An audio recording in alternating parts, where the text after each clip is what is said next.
انہی خواتین کی صفوں میں ایک طرف چمپک بیٹھی تھی۔ اس نے نقرئی پھولوں والی اودے رنگ کی ریشمی ساڑی پہن رکھی تھی اور اپنی سہیلی سے باتیں کرنے میں مصروف تھی۔ جب اس نے نظریں اٹھائیں تو اسے گوتم نظر آیا۔ وہ لرز اٹھی اور اس کی آنکھوں میں آنسوؤں کی دھند تیرنے لگی، اور اس دھندلکے میں اس کے سامنے گوتم کا چہرہ جھلملاتا رہا۔ گوتم نے گرج کر کچھ کہتے ہوئے سامنے دیکھا اور تماشائیوں کے ہجوم میں اسے وہ دکھلائی دی۔ چند لمحوں تک وہ اپنا مکالمہ فراموش کر کے مبہوت اسے دیکھتا رہا۔ پھر یکلخت اس نے اپنی نظریں جھکا لیں، کیونکہ چمپک جو اودے رنگ کی ساڑی پہنے اس کے سامنے بیٹھی تھی، جو اتنے انتظار اتنی تلاش کے بعد اسے یوں اچانک نظر آ گئی تھی۔ گوتم نے اسے اس وقت دیکھا جب اس کی مانگ میں سندور تھا اور پیروں میں سرخ مہندی اور بچھوے، اور اپنے چھوٹے سے بچے کو گود میں لیے تماشا گاہ کے فرش پر اپنی سہیلیوں کے ساتھ آلتی پالتی مارے اطمینان سے بیٹھی تھی، اور آن کی آن میں وہ دوسرے کنارے پر پہنچ گیا، کیونکہ پہلے وہ مقدس تھی، اب مقدس تر ہو چکی تھی۔ وہ ماں تھی۔ اسے یہ بھی معلوم ہوا کہ اتفاقات، حادثے، وقت کے انوکھے کھیل میں بہت بڑی حقیقت ہیں۔ وہ سنبھل کر پھر اداکاری میں مصروف ہو گیا۔ وہ آپ ہی آپ چپکے چپکے آنسو پیتی رہی۔ ایک شخص نے دنیا تیاگی، پھر بھی اس کی یاد دل سے نہ مٹا سکا۔ وہ ہری شنکر تھا۔ ایک شخص نے اس کی یاد سے بچنے کے لیے تیاگ کی بجائے دنیا میں پناہ ڈھونڈی اور پھر بھی بیراگی رہا۔ گو ظاہر میں مکمل دنیا دار بنا۔ وہ گوتم نیلمبر تھا۔ وہ خود، وہ دکھیاری، نہ دنیا تیاگ پائی، نہ دنیا میں زندگی کی مسرتوں ہی کو حاصل کر سکی۔ یہ سب مایا کے کھیل تھے۔ اسے وہی کرنا پڑا جو عورت کی حیثیت سے اس کے بھاگیہ میں لکھا تھا، اور جو غالباً اس کا فرض تھا۔ اس کا بیاہ چانکیہ مہاراج کے ایک افسر سے کر دیا گیا تھا، جو 50 سالہ، موٹا، گنجا اور نہایت چالاک براہمن تھا، جو مالیات کے محکمے کا ملازم تھا اور جو ہر وقت 99 کے پھیر میں پڑا رہتا تھا۔ چمپک کا دھرم تھا کہ اس کی پرستش اور اس کی خدمت کرے، کیونکہ وہ اس کا شوہر تھا اور وہ اس کی خدمت کرتی تھی، اور اس کی گود میں اس کا بچہ تھا، اور وہ اپنی سہیلی سے ادھر ادھر کی عام باتیں کرنے میں مصروف تھی۔ فلسفوں کے تذکرے کا وقت نکل چکا تھا۔ اس نے احتیاط سے اپنے آنسو پونچھے، کیونکہ وہ یہ بھی جانتی تھی کہ پتی ورتا عورت ہونے کی حیثیت سے اسے ایسا نہیں کرنا چاہیے۔ تمثیل ختم ہونے کے بعد گوتم تماشائیوں پر نگاہ ڈالے بغیر رنگ بھوم سے باہر نکلا۔ سنگھار کمرے میں جا کر اس نے اپنے ریشمی کپڑے اور گہنے اتارے۔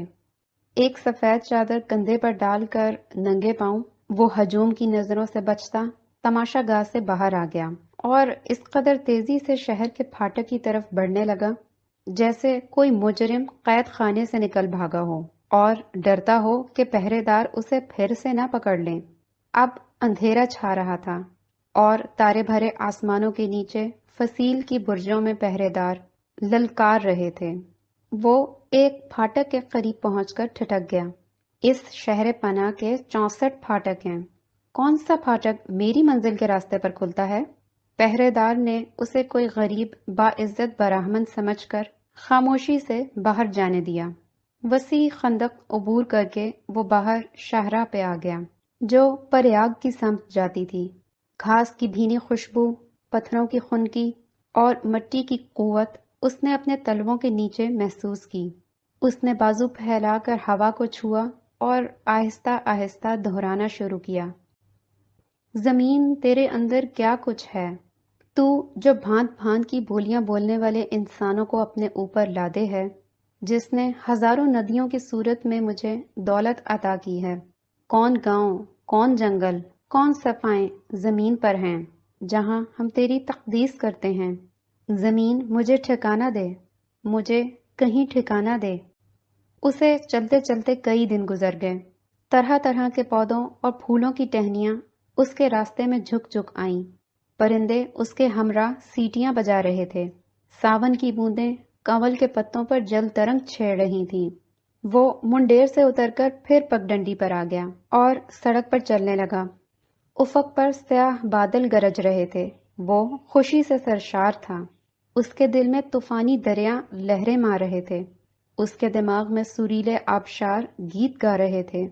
بوندیں پتوں میں سے چھن چھن کر اس کے بالوں کو بھگوتی رہیں اور بارش کے قطرے اس کے اداس خوبصورت چہرے پر جھرنے کی طرح گرا کیے۔ رات بھر بارش ہوتی رہی، پھر صبح ہوئی اور بارش تھمی اور روشنی پھیلی۔ کنجوں میں سنک پھونکے جا رہے تھے۔ ندیوں کے کنارے براہمن اوشا کی حمد آلاپ رہے تھے۔ روشنی پھیل گئی، براہمنوں نے کہا۔ گوتم ہوا کے نرم جھونکوں کی زد میں چلتا آگے بڑھتا گیا۔ براہمنوں کی آواز اس کے پیچھے دریا پر پھیلتی گئی۔ وہ مندروں کی قطار کے سامنے سے گزر کر پھر جنگل کے راستے پر آ گیا۔ سامنے ایودھیا تھا۔ تب وہ بھیگی مٹی پر دو زانوں بیٹھ گیا۔ وہ دنیا میں تنہا پرندہ ہے۔ وہ آفتاب کی مانند ہے جو سمندر میں ڈوب چکا ہے۔ انسان جو اسے جان جائے موت پر سے گزر جائے، کیونکہ اس کے علاوہ کوئی اور راستہ سفر کا نہیں۔ پھر اس نے آنکھیں کھولی۔ اس کا جسم مرتعش تھا، جیسے تان پورے کے تار جھنجھناتے ہیں۔ اس کے قدموں کے نیچے پانی کے بہنے کی آواز آ رہی تھی۔ اس نے نظریں اٹھا کر دیکھا، سرجو بے نیازی سے رواں تھی۔ پھر اسے لگا اسے کوئی دور سے آواز دے رہا ہے۔ بارش کی وجہ سے دریا کا پاٹ بے حد وسیع ہو چکا تھا۔ اس نے غور سے سنا، لیکن آواز اس کے کانوں تک صاف نہیں آ رہی تھی۔ اس نے بہت غور سے ماتھے پر ہاتھ کا سایہ کر کے دیکھنے کی کوشش کی۔ اسے کچھ نظر نہ آیا۔ ندی کے دوسرے کنارے پر نارنجی پوشاک میں ملبوس ایک ہیولا سا ڈول رہا تھا۔ موسم بے حد سہانا ہو چکا تھا۔ مور جھنکار رہے تھے، پپیہے چلاتے تھے، بھنورے گونج رہے تھے۔ قدم کے بہت سے پھول ڈال سے ٹوٹ کر اس کے قدموں پہ آن گرے۔ اس نے چھپ کر پھولوں کو اٹھایا اور ندی میں بہا دیا۔ پھر وہ پانی میں کود گیا اور دوسرے کنارے کی طرف تیرنے لگا۔ ندی کے دوسرے کنارے پر ایک ادھیڑ عمر کا بھکشو نارنجی لباس میں ملبوس دیر سے اس کی راہ تک رہا تھا۔ گوتم کو اپنی طرف آتے دیکھ کر اس کا چہرہ انبساط سے جگمگا اٹھا۔ وہ ندی آدھی سے زیادہ عبور کر چکا تھا، تب اس نے آواز سنی، بھائی گوتم۔ ہاں بھائی ہری شنکر، پہچانتا ہوں، ٹھہرے رہو۔ اس نے زیادہ تیزی سے تیرنا شروع کیا۔ اتنے میں پانی کا ایک ریلا آیا جس کے تھپیڑے سے وہ کنارے کے بہت قریب پہنچ گیا، مگر اب پانی کی لہریں اونچی ہو چکی تھیں۔ اس نے پوری طاقت سے ہاتھ پاؤں مارنے شروع کر دیے، لیکن پانی میں اس سے زیادہ طاقت تھی۔ اسی کشمکش میں اسے ایک چٹان ایسی نظر آئی جو پانی کے اوپر جھکی ہوئی تھی۔ یہ چنڈی کے شکستہ مندر کا ایک حصہ تھا جو باہر کو جھک آیا تھا۔ اس نے جلدی سے اس کی ایک کنگر کو پکڑ لیا۔ اب وہ بہت تھک چکا تھا، اس کا سانس پھول رہا تھا۔ پتھر کو پکڑ کر اس نے ذرا کی ذرا آنکھیں بند کی۔ وقت کا ریلا پانی کو بہائے لے جاتا تھا۔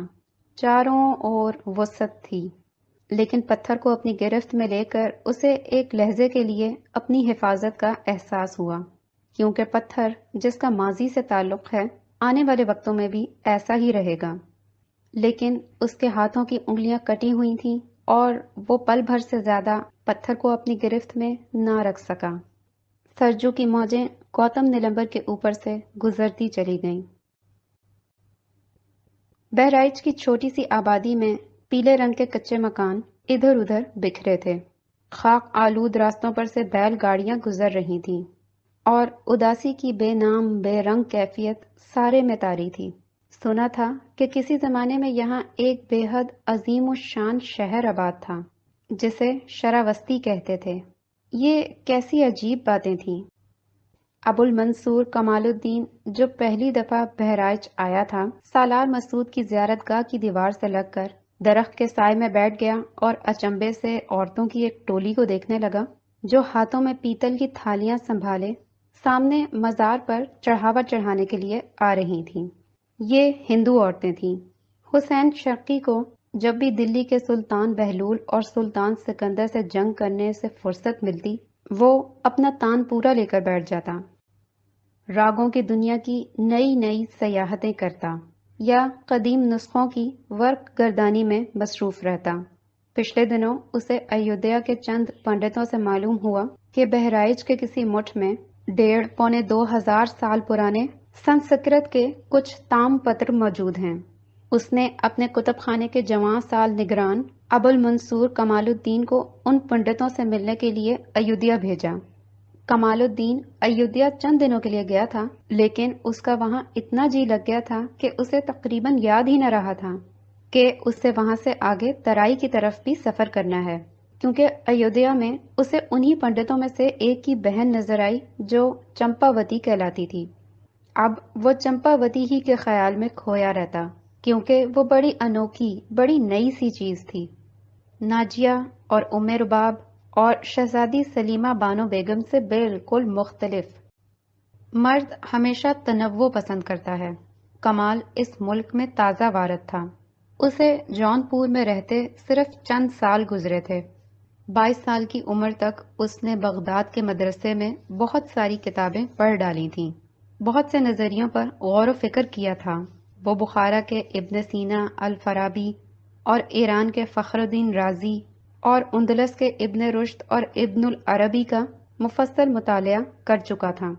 ابن خلدون کو وہ اپنا گرو سمجھتا تھا اور ارادہ کر رہا تھا کہ عرب اقوام کی تاریخ لکھنا شروع کرے۔ ابن خلدون کے مکتب سے تعلق رکھنے والے چند مفکروں سے ملنے کی غرض سے وہ مغرب کی طرف روانہ ہونے والا تھا جب قاہرہ میں اسے اطلاع ملی کہ اس کے باپ کا انتقال ہو گیا ہے۔ واپس لوٹا اور وہاں سے ایران چلا گیا۔ نشاپور میں اپنے ایک دوست سے اس نے سنا اہل سیف کے ساتھ ساتھ اہل علم بھی اب ایک نئے ملک کا رخ کر رہے ہیں جس کا نام ہند ہے۔ کمال نے اپنی محبوب کتابیں اپنے ساتھ لیں اور وسط ایشیا، کشمیر اور لاہور سے ہوتا ہوا تغلق آباد پہنچا۔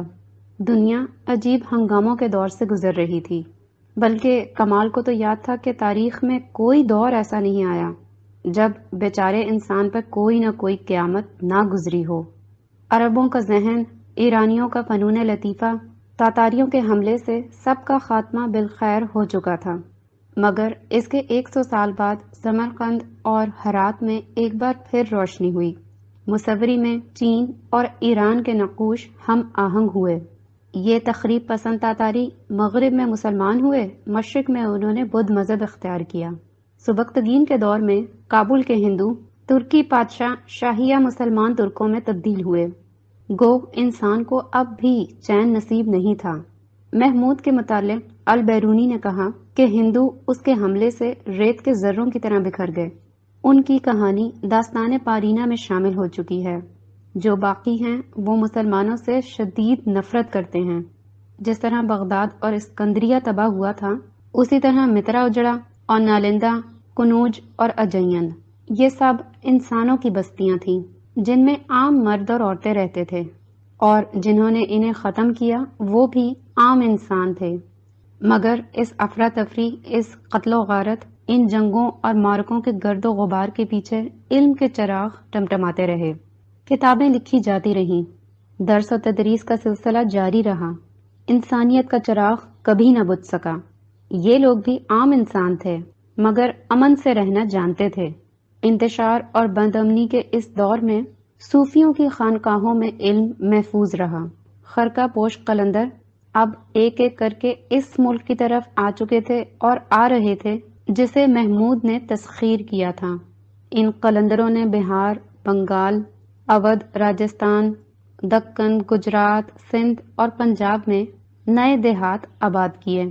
دنیا کا نقشہ بدل چکا تھا۔ قرطبہ کی مسجد میں عیسیٰ ابن مریم کے مجسمے سجا دیے گئے۔ قسطنطنیہ کے کلیسائے صوفیہ کے میناروں میں آذان کی آواز بلند ہو رہی تھی۔ تمورچند کا پوتا، پیلی رنگت اور ترچھی آنکھوں والا چغتائی ترک دلی کو تہس نہس کر کے سمرقند واپس جا چکا تھا۔ شرقیہ سلطنت ہند میں تہذیب کا عظیم الشان مرکز بنی ہوئی تھی۔ جون پور شیراز ہند کہلا رہا تھا۔ اس سلطنت کو قائم ہوئے ابھی فقط 70 سال گزرے تھے۔ ابو المنصور کمال الدین نے بھی دلی میں چند روز ٹھہرنے کے بعد جون پور آ کر دم لیا۔ اس کے سامنے ایک بالکل نئی، عجیب و غریب دنیا پھیلی ہوئی تھی۔ جون پور، کاشی، ایودھیا اور بہرائچ۔ اور ان سب جگہوں کے مسلمان اس سے بالکل مختلف تھے۔ یہ لوگ جو بت پرستوں کے طریقے سے رہتے سہتے تھے، پشمین پوشوں اور جوگیوں کے ساتھ درختوں کے سائے میں بیٹھ کر گیت گاتے اور جھومتے۔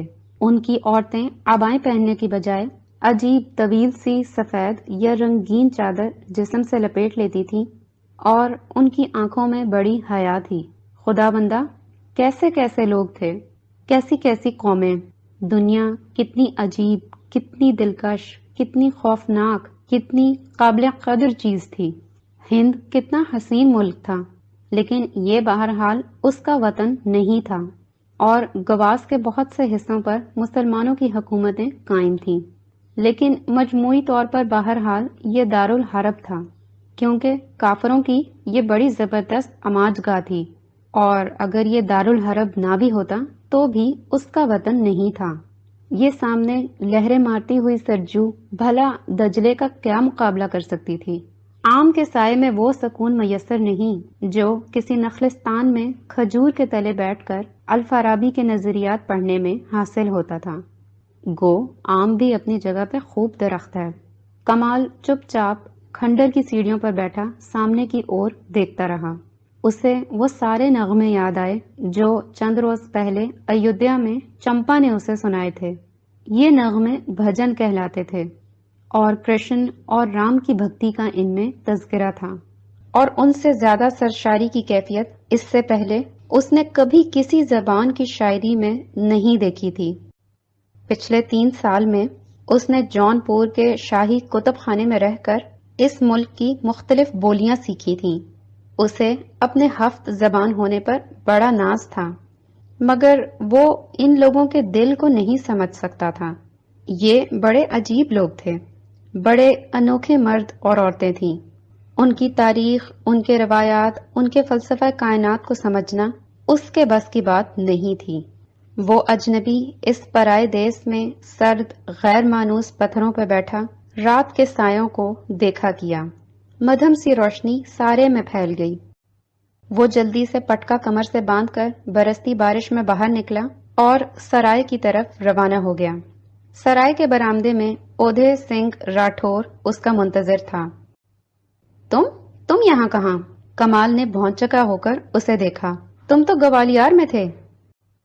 میں گوالیار ہی سے آ رہا ہوں، میرے ساتھ چلو، عالم پناہ نے تمہاری کھوج میں مجھے بھیجا ہے۔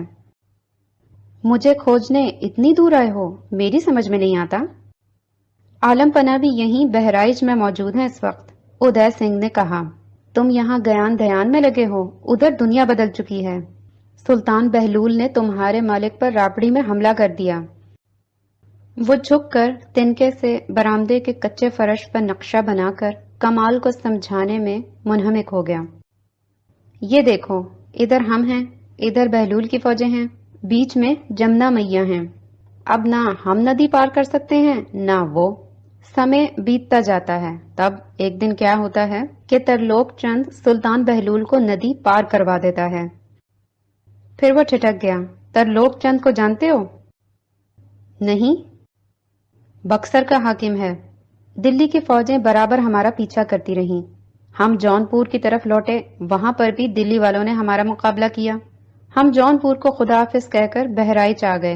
تمہارا جون پور اب سنسان پڑا ہے، اس میں دن کے وقت الو بولتے ہیں۔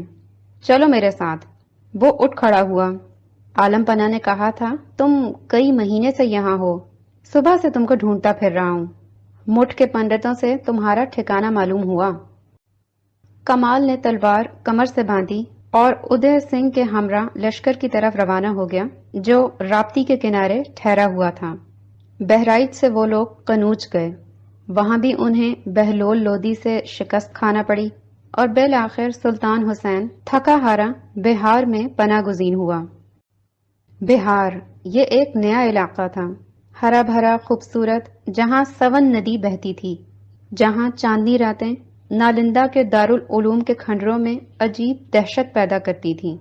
یہاں ابو المنصور کمال الدین سلطان حسین کے دوسرے وفادار امراء اور افسروں کے ساتھ بیٹھ کر منصوبے بناتا تھا کہ جون پور کی سلطنت دوبارہ کس طرح حاصل کی جائے۔ جون پور میں اب دلی کا ایک شہزادہ تخت پہ بیٹھا تھا، سلطنت شرقیہ کا خاتمہ ہو چکا تھا، شیراز ہند اجڑ چکا تھا۔ ابو المنصور کمال الدین قاضی شہاب الدین جون پوری کا جانشین، مورخ، محقق، اب سیاسی سازشوں کا بھی ماہر ہو گیا۔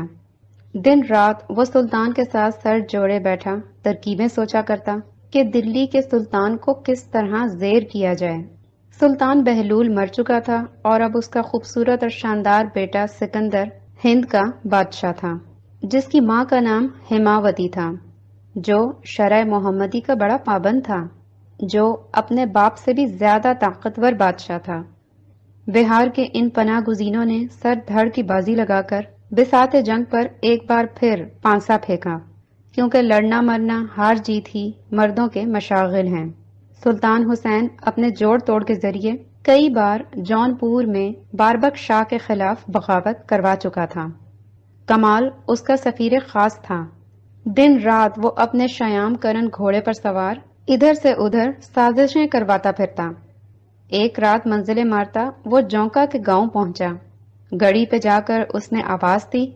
جونکا اس وقت اندر پوجا میں مصروف تھا۔ اس کا جوان بیٹا ہاتھ میں چراغ اٹھائے باہر آیا۔ کون ہو تم؟ اس نے شک سے پوچھا۔ باربک شاہ خود کمزور تھا، لیکن جب سے اس کا بڑا بھائی سلطان سکندر دلی کے تخت پہ بیٹھا تھا، پرجا اپنی جان کی خیر مناتی تھی۔ میں سلطان کے پاس سے آیا ہوں۔ کون سے سلطان کے پاس سے؟ تمہارا سلطان حسین شاہ۔ آ جاؤ، اندر آ جاؤ بھائی۔ نوجوان کا رنگ تبدیل ہو گیا۔ چراغ کی روشنی میں کمال نے اسے دیکھا۔ وہ اسی کا ہم عمر رہا ہوگا۔ میرا نام ہری شنکر ہے، میں جونکا کا بیٹا ہوں۔ میں سلطان کے لیے اپنی جان لڑا دوں گا۔ وہ ایک زمین دوز کمرے میں داخل ہوئے، جہاں بہانے کی مورتی کے آگے مدھم سا دیوٹ جل رہا تھا اور دیواروں پر تلواریں اور ڈھالیں آراستہ تھیں۔ اچھا سنو، اس نے تخت پہ بیٹھتے ہوئے سوال کیا، تمہارے پاس کتنے ہاتھی ہیں؟ کدھر سے حملہ کرو گے؟ دوسرے ہی لمحے وہ دونوں نہایت تندہی سے جنگ کا نقشہ سوچنے میں منہمک ہو گئے۔ ان میں سے ایک ہندو تھا، دوسرا عرب، اور یہ دونوں افغانوں سے لڑنے جا رہے تھے۔ ان کے درمیان قدر مشترک صرف ایک شے تھی، دو دھاری خون آشام تلوار، اور دوسرے فریق کو ختم کر دینا ان کا واحد مقصد حیات تھا۔ چند روز بعد انہوں نے بغاوت کا علم بلند کیا اور سلطان سکندر ان کی سرزنش کے لیے جون پور پہنچا، اور حسین شرقی کو دوبارہ شکست ہوئی، اور سنگیت کار بادشاہ، جس کی آدھی عمر راگ تخلیق کرنے کی بجائے میدان کارزار میں لڑتے بھڑتے کٹی، ایک مرتبہ پھر بہار کی طرف واپس لوٹا۔ اب کمال کا جی اچاٹ ہو گیا۔ وہ گھومتا پھرتا بنارس پہنچ گیا۔ وہ درختوں کی چھاؤں میں دن بھر بے مقصد پھرتا رہا۔ اب اس کے پیروں میں سکت باقی نہیں تھی اور وہ بے حد تھک چکا تھا۔ جنگل کے اختتام پر جولاہوں کی بستی تھی۔ وہ تھکے تھکے قدموں سے اس کی چوپال کی طرف بڑھا۔ ایک آہیل نے اسے سر جھکائے جاتا دیکھا تو اس سے کہا، بھیا لگت ہے تم بہت دور سے آئے ہو، تمرے پیرن میں ماٹی کتنی لگی ہے؟ ہاں، اس نے جواب دیا، میں نے بہت لمبا سفر طے کیا ہے۔ آؤ بیٹھو، ستو کھاؤ، آہیل نے کہا اور اسے ایک سائبان میں لے گیا۔ لو آرام سے بیٹھو، یہاں چھاؤں ہے۔ وہ جوتے اتار کر سائبان میں بیٹھ گیا اور چاروں اور دیکھنے لگا۔ سامنے آم اور جامنوں کا وہ گھنا باغ تھا جس میں وہ دن بھر گھومتا رہا تھا۔ لو بھائی چمپاوتی، اس نے دل میں کہا، تمہاری شرط پوری ہوئی۔ تم نے کہا تھا کہ میں اپنی تلوار اتار پھینکوں تو مجھے تم اپنے ساتھ کاشی لے چلو گی۔ میں نے اپنی تلوار دریا کی لہروں کے سپرد کر دی ہے اور میں کاشی پہنچ گیا ہوں، لیکن تم کہاں ہو؟ سامنے سے قلندروں کی ایک ٹولی گزری۔ بہت سے سنیاسی کنڈل پہنے، ترشول ہاتھ میں لیے گھاٹ کی اور جا رہے تھے۔ جولاہوں، آہیروں اور مفلسوں کا ایک ہجوم کھٹالے سنبھالے بھجن گاتا ان کے ساتھ ساتھ چل رہا تھا۔ چمپا نے کہا تھا، ان لوگوں کا مذاق نہ اڑانا، یہ بہت پیارے لوگ ہیں، ایک روز یہی تمہارے کام آئیں گے۔ وہ آہستہ سے سائبان سے نکلا اور اس ہجوم کے ساتھ ساتھ چلنے لگا۔ وہ لوگ اپنے مرشد کے پاس جا رہے تھے، وہ جو لہرتا تالاب میں سے نکلا تھا۔ وہ اسی جگہ پر رہتا تھا جہاں ملسری کے پیڑ تھے اور جہاں رس بیلی مہکتی تھی۔ میاں کبیر صبح کے وقت کرگھے پہ بیٹھ کر کپڑا بنتے، کپڑوں کا گٹھڑ بنا کر پیٹھ پر لادتے، بنارس کی گلیوں میں جا کر پھیری لگاتے۔ شام کو ان کے مکان کے سامنے ملسری کے جھنڈ میں مجمع لگتا، چوکارے سنبھالے جاتے، کھڑتالیں بجتی، بھجن گائے جاتے۔ یہ نقشہ برسوں سے قائم تھا۔ سارے میں میاں کبیر کی شہرت پھیلی تھی۔ ان کی بانیاں کسانوں اور جاہروں کی زبانوں پر تھیں۔ دور دراز کے خطوں سے لوگ ان کی اور کھنچتے چلے آتے تھے۔ کاشی کے پنڈتوں کو اور دلی کے مولاناؤں کو اور سلطان سکندر کو، جو بڑا کٹر مسلمان تھا، یہ خرافات پسند نہ تھیں، لیکن وہ سب کیا کر سکتے تھے؟ سارا دیس ایک نئے رنگ میں رنگا جا چکا تھا۔ پچھلے 300 سال سے اس بھکتی مارگ پر ایک بڑا خوبصورت قافلہ رواں تھا، اور اس قافلے میں کیسے کیسے لوگ شامل تھے۔ بادشاہوں اور چھترپتی راجاؤں کے درباروں اور امراء، وزراء اور سپہ سالاروں کی دنیا سے نکل کر کمال نے دیکھا کہ اس دوسری دنیا میں مزدور اور نائی، موچی اور کسان اور غریب کاریگر آباد تھے۔ یہ جمہوری ہندوستان تھا، اور اس ہندوستان پر ان خرقہ پوشوں کی حکومت تھی۔ کاریگروں کی منڈلیاں ان سے وابستہ تھیں۔ اسلام کی مساوات ان ہندو بھکتوؤں کو متاثر کر رہی تھیں۔ اسلام کو امن پسند صوفی اس دیس میں پھیلا رہے تھے۔ یہاں تلوار کا ذکر کہاں تھا؟ ہزاروں برس کے ستائے ہوئے اچھوت ان سنتوں کے پاس بیٹھ کر رام کا نام لے رہے تھے۔ اونچی ذات کے براہمنوں کا یہاں کون دخل تھا؟ یہ بڑی نرالی دنیا تھی، اس میں ہندو مسلمان کا سوال نہیں تھا۔ یہاں محبت کا راج تھا، اور کمال جو انسان کی تلاش میں سرگرداں تھا، اس نے دیکھا کہ دنیا میں بھیڑیوں کے علاوہ انسان بھی بستے ہیں۔ یہ آہیر جس نے چوپال میں بٹھا کر ستو حاصل کیا تھا، اس کی جان لینا نہیں چاہتا تھا، کیونکہ اسے کسی سلطنت کو حاصل کرنے کی تمنا نہیں ہے۔ اسے تو دونوں وقت باجرے کی روٹی مل جاتی ہے اور وہ خدا کا شکر ادا کرتا ہے۔ اسے ملکوں کی سیاست سے کیا مطلب؟ یہ کسان جو اس کے سامنے خوش خوش منڈیر پر بیٹھا اپنی چھوٹی سی بچی کو بیر کھلا رہا ہے، اسے کیا پرواہ کہ دلی میں آئندہ کون حکومت کرے گا؟ سلطان حسین حاکم ہو تب بھی وہ اسی طرح ہل چلائے گا اور لگان ادا کرے گا، اور سلطان سکندر بادشاہ ہو تب بھی۔ ان ترکوں سے پہلے جب پرتھوی راج تھا، تب بھی اس کے باپ دادا یوں ہی جیٹھ کی دھوپ میں ہلکان ہوتے تھے، ساون میں گاتے تھے، قحط پڑتا تھا تو خاموشی سے مر جاتے تھے۔ تب کمال نے سوچا کہ گو مذہب کی حیثیت زندگی میں اہم سمجھی جاتی ہے، لیکن محبت ظاہری محبت سے، مذہب سے برتر شے ہے۔ محبت اصل شے ہے۔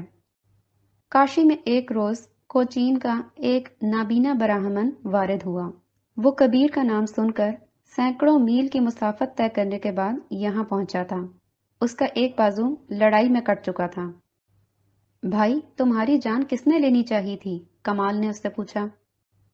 فرنگیوں نے۔ فرنگی؟ ہاں، عیسائی، بہت دور پچھم سے آئے ہیں، اس نے مختصر جواب دیا۔ اتنی مدت چین میں رہ کر وہ نصارہ کے وجود کو بالکل بھول چکا تھا، جو مسلمانوں کے دشمن تھے اور بیت المقدس میں مسلمانوں سے کٹتے مرتے تھے۔ تاریخ میں اس کی دلچسپی پھر اود کر آئی۔ وہ کھسک کر مالابار کے براہمن کے پاس بیٹھ گیا۔ یہ عیسائی کدھر سے آئے ہیں؟ اس نے سوال کیا۔ صلیبی جنگوں کے سارے واقعات اسے ازبر تھے۔ پرتگال کوئی دیس ہے؟ اسلام سے تو وہ واقف تھا، دوسرے مسلمانوں کی طرح علم جغرافیہ کا بھی وہ ماہر رہ چکا تھا۔ پرتگال اندلس کے پاس تھا۔ اندلس، اس کے دل پر ایک برچھی سی لگی۔ چنانچہ وہ لوگ وہاں مسلمانوں کا خاتمہ کرنے کے بعد اب یہاں بھی آ پہنچے۔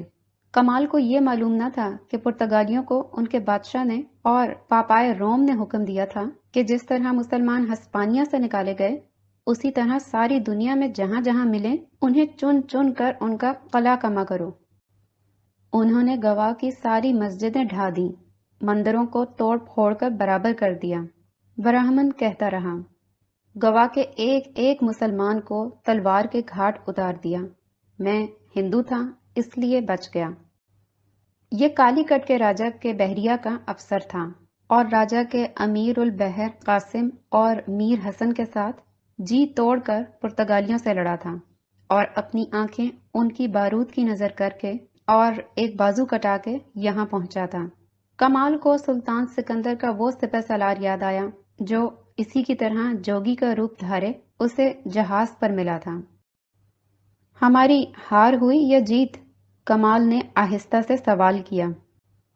ہم نے ترکی کے راجہ سے مدد مانگی تھی۔ ترکی کا جنگی بیڑا مصر دیش سے ہماری سہایتا کے لیے آیا، مگر پرتگالی بڑے زبردست ہیں،